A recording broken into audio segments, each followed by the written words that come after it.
On September the 29th, 1986, this world-famous newspaper switched on the most advanced printing presses in the world.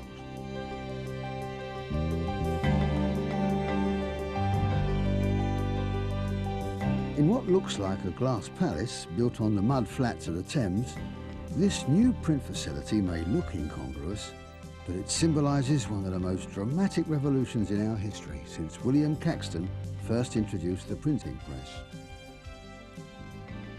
This is the story of a city, a building and a newspaper. The city is London, the building is deep in the heart of the East End. The newspaper is the Daily Telegraph. So where did it all begin? Ever since the Romans landed here 2,000 years ago, the tidal waters of the Thames have flowed with fortune and profits. London is what it is and where it is because of the river. For generations, the ships came and went to and from the far corners of the earth, fetching and carrying the riches of the globe, and making the merchants of London richer by the day. Business boomed and continued booming, and as the 19th century dawned, it was clear even to the stolid burghers of London town that something had to be done about the river, its facilities, and about the trade massing at its gates. Cargo ships were lining up 4 abreast downstream from London Bridge. There were no docks. This is the Isle of Dogs, the heart of London's Docklands. Charles I gave it that name by keeping royal dog kennels and hundreds of dogs here among the meadows and oak trees. But in 1802, the prosperous West India Company built a huge artificial lake, the Isle of Dogs, at that twist in the river's story where Limehouse Reach, Blackwall Reach and Greenwich Reach loop the loop. The West India Dock, 98 acres of water with a depth of up to 29 feet. London's first and biggest ship-loading dock. Others followed. London Dock, St Catherine's,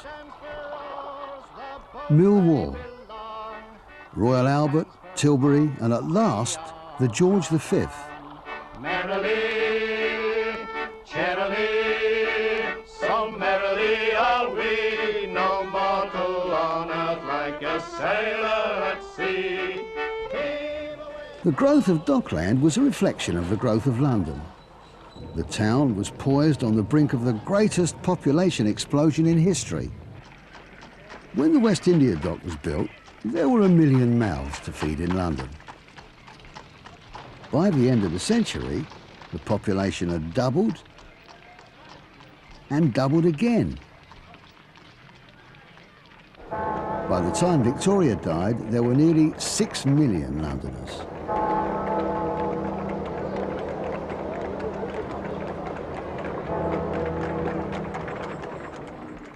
London had changed from the capital of an agricultural land to the control room of a powerful industrial one. And the docks were its fuel line. They fed this tight little island and kept Britain pumping. In just Tooley Street Wharf at the turn of this century, 1,000 tons of butter came in every day. A week without the docks, and London would be eating dry bread. A month, and it would be starving. Somebody high-low. Them yellow girls we do adore. High-low, boys, high-low. They'll drink your skin and ask for more. Oh, high-low. In a way, London was the docks. There's someone knocking at the gates of hell. High-low, boys.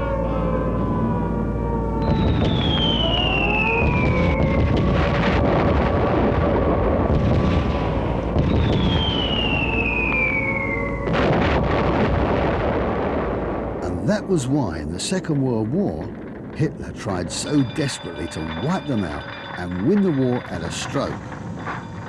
The East End took a terrible pounding, but it survived. The docks kept working, the bombers were beaten off, and London, which sometimes went hungry, never starved. Another attempt to starve London happened in the late 1950s and did destroy Dockland.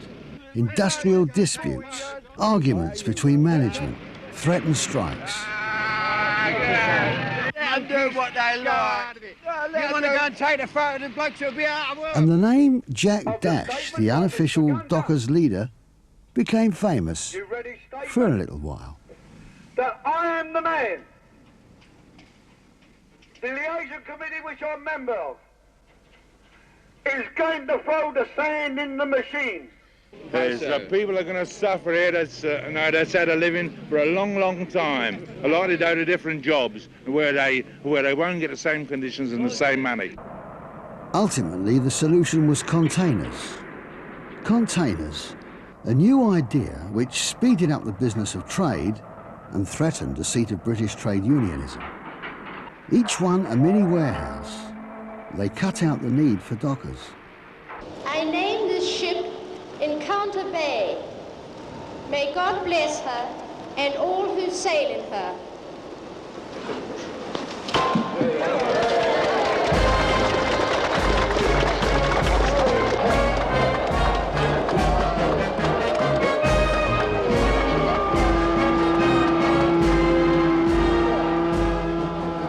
The new container boats were too wide for the docks, so the business moved away, leaving Dockland high and dry. A vast stretch of the town was rendered derelict.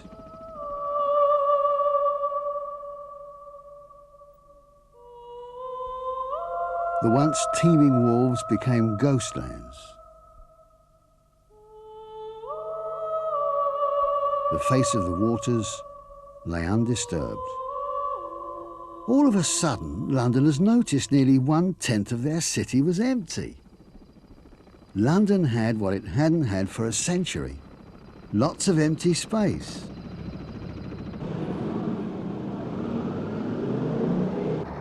The street of dreams, the street of adventure, the street of shame. To the British, Fleet Street means only one thing: newspapers.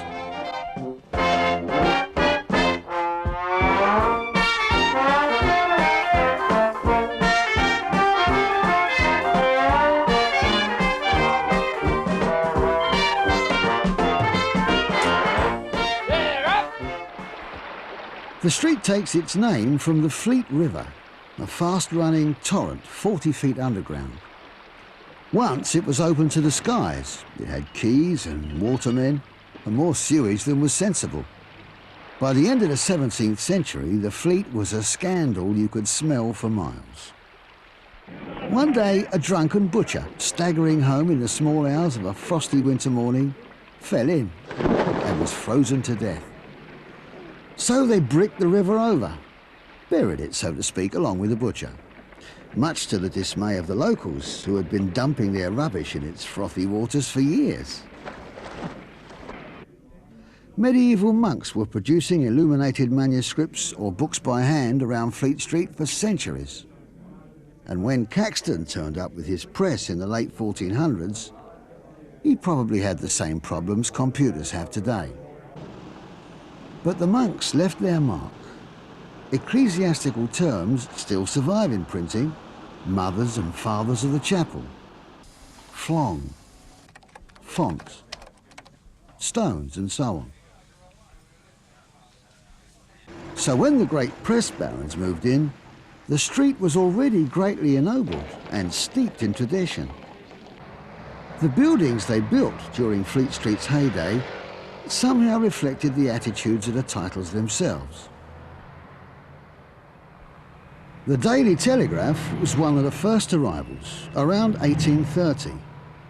But the famous Telegraph building, in Neo-Greek style with the famous projecting clock, did not go up until 1930. Most of the actual printing was done in the side streets and alleys, north and south of the street. Inside these great cathedral-like structures, every night there was a miracle. The miracle of newspaper production. A process so complex and so grandiose in conception as to retain a touch of romance no matter what the news itself might happen to be.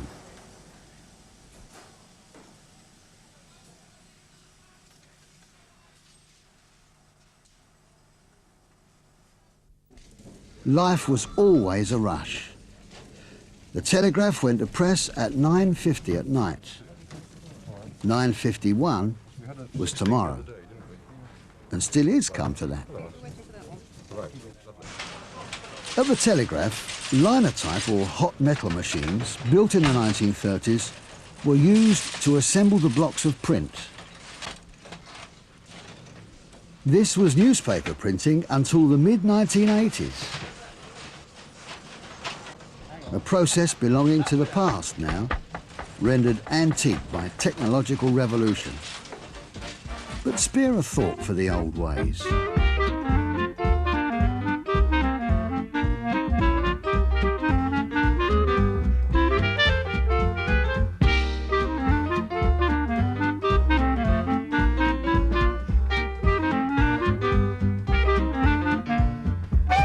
And a thought is all we can allow.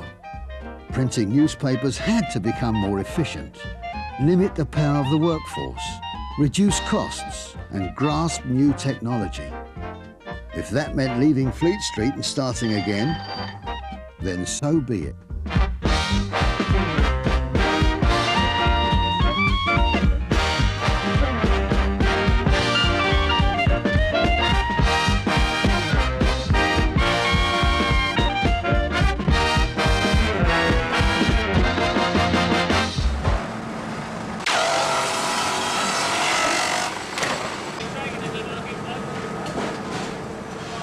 The final product, 52 pounds of lead, or 1 page of the Daily Telegraph, all ready to heave onto the presses. A 40-page paper consisted of 80 of these plates per press, and there were 14 presses, or 1,120 plates before edition changes. No wonder the printers grumbled.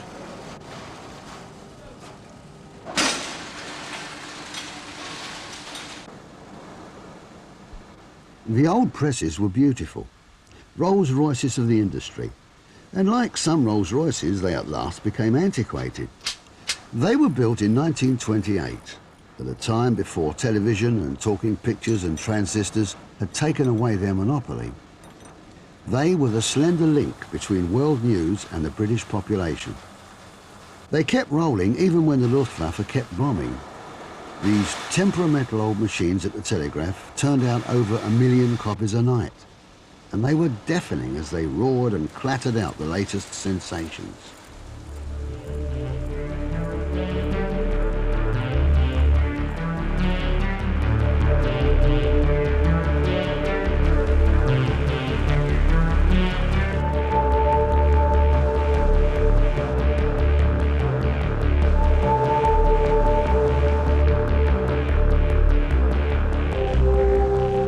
Someone calculated that before their day was done, they had produced over 20,000 million newspapers.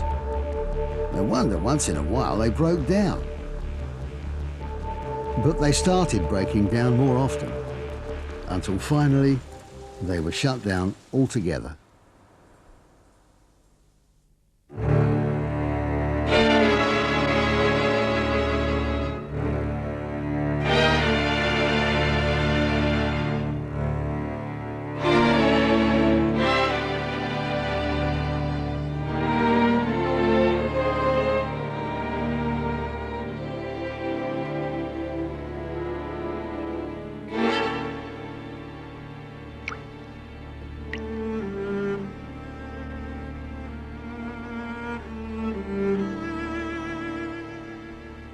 Sadly, romance rarely plays a part with speed, efficiency and quality. By 1980, much of Docklands had been flattened. Certain reminiscent relics remain, but the slate was clean. Here was an opportunity. and the Telegraph was the first commercial company to take it. The unions objected and Fleet Street sniggered. But soon, all types of commerce followed suit. And not surprisingly, the light soon dawned on the other major Fleet Street titles. And that was how it happened. In 1982, the Telegraph laid down plans for the most up-to-date printing plant in the world, Westferry Printers.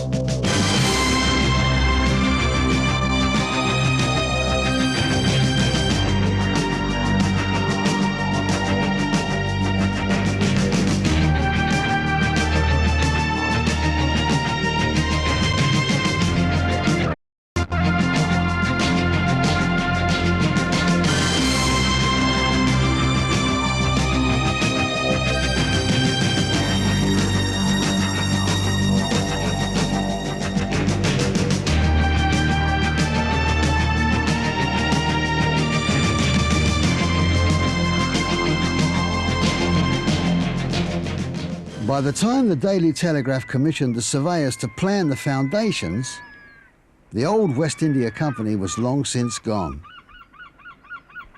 But its Victorian shareholders were about to get one of the most elaborate headstones in history. By the beginning of 1986, with the roof on, it was time to begin installing the 6 new presses.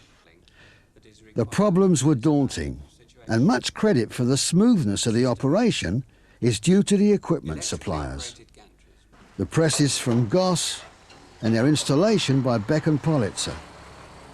Everybody keen to make the new venture a success. 6 individual mono units, 1 colour unit and a folder make up 1 press, each unit weighing between 22 to 23 tonnes. The task: how to raise large, delicate, heavy machinery into the building and install it in its new home speedily and safely.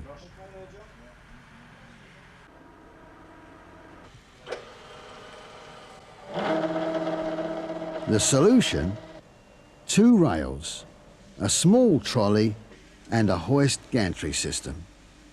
Each unit is rolled to its own bay. Then, using connecting rails, it makes a 90-degree turn.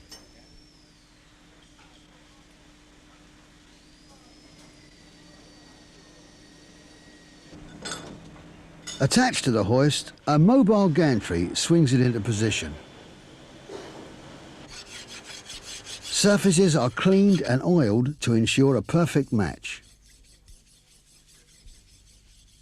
Inch by inch, this 6-ton section of a press is manoeuvred into position. The whole operation takes about 40 minutes. But while work in the press hall continued, other equally important pieces of equipment were arriving. The new heart of the industry, the plate-making line. This is how it works.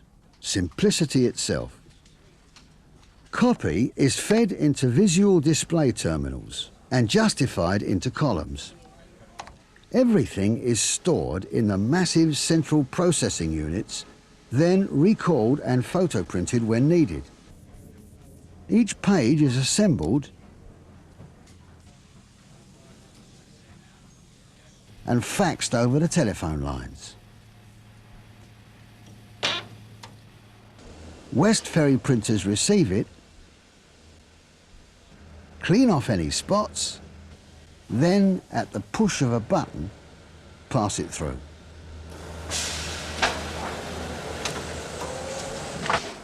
What emerges is not 52 pounds of lead, but a plate of sensitised aluminium alloy, ready for mass printing.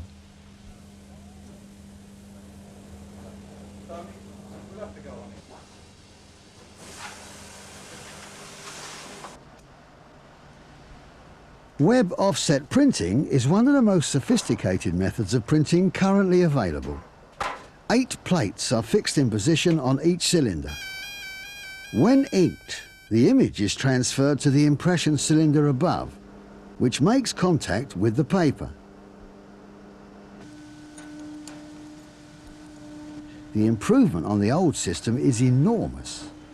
Firstly, as the paper passes through, it comes into contact with two impression rollers, or two pages, so printing on both sides at the same time.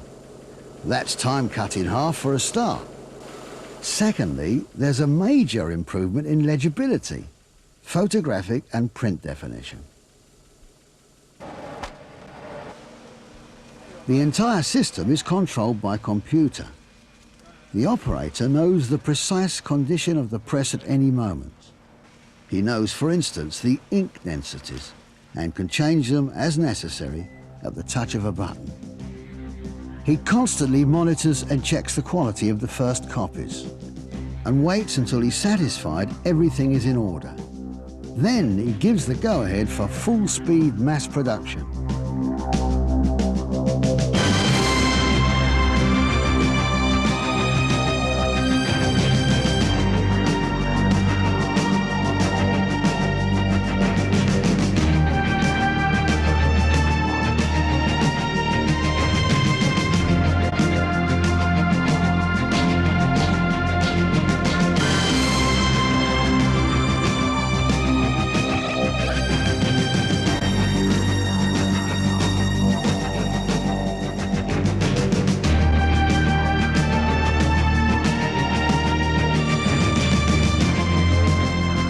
Up to 60,000 copies of a 48-page Daily Telegraph an hour, or almost 17 every second, printed, folded and ready for reading.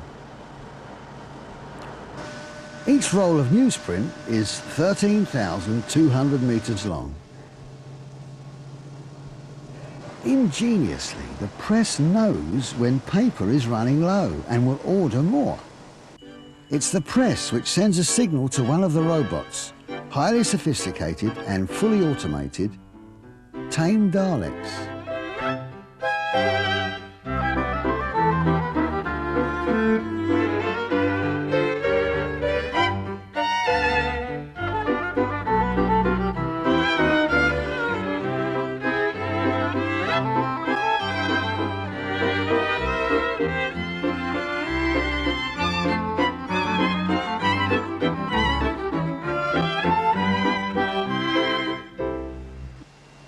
An operator gums up the leading edge.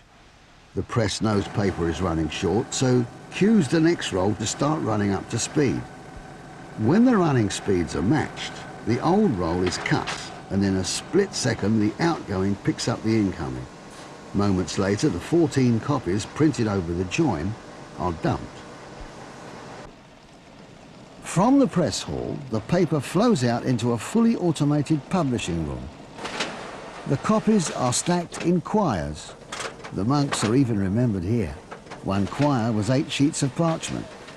Now it's 25 newspapers.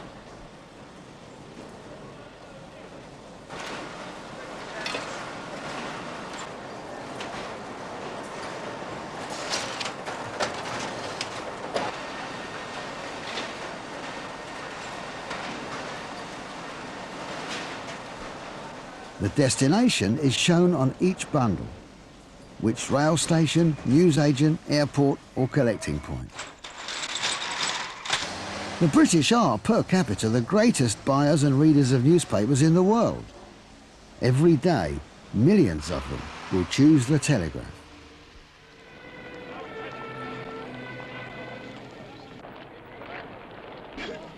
In a few hours, businessmen all over the country will be eagerly reading the latest stock market prices. Schoolboys will be looking to discover how many wides Yorkshire bowled yesterday. Men in bus queues, girls in shops and offices, pensioners in library reading rooms. They'll be following accounts of last night's first night. The latest books. Tens of thousands will sit, biros at the ready, as they tackle the day's first challenge to the intellect. The Telegraph crossword. News from all over the world. Politicians wheeling and dealing. Governments playing dirty tricks. Masterpieces revived. Murder. The latest from Paris. Unions still battling. Sportsmen still dreaming. Stock market still fluctuating. threats to our well-being, the world we live in, constantly evolving. News, the fabric of our society. And just as there is too much news for one paper, there's too much potential at Westferry for just one title. So two old rivals have pooled resources. Editorial is still separate, but printing is now side by side. Every night, the miracle of newspapers is performed 1,000,000 times over, in an area of London which many assumed was doomed to become a wasteland. The national press and the national docks had ominous similarities. Both were traditional industries, labour-intensive, heavily unionised. In the middle of the 20th century, both industries faced the challenge of technology. One industry stood, fought, and died. The other changed tack, adapted, and is now poised on the rim of a new golden age. Today, the same technology which broke up the old Dockland regenerated the newspaper industry. Life thrives once again. Dockland and newspapers working together. Two legacies of the 19th century, eagerly looking forward to the 21st. And still, there's the most romantic part of all, the news itself.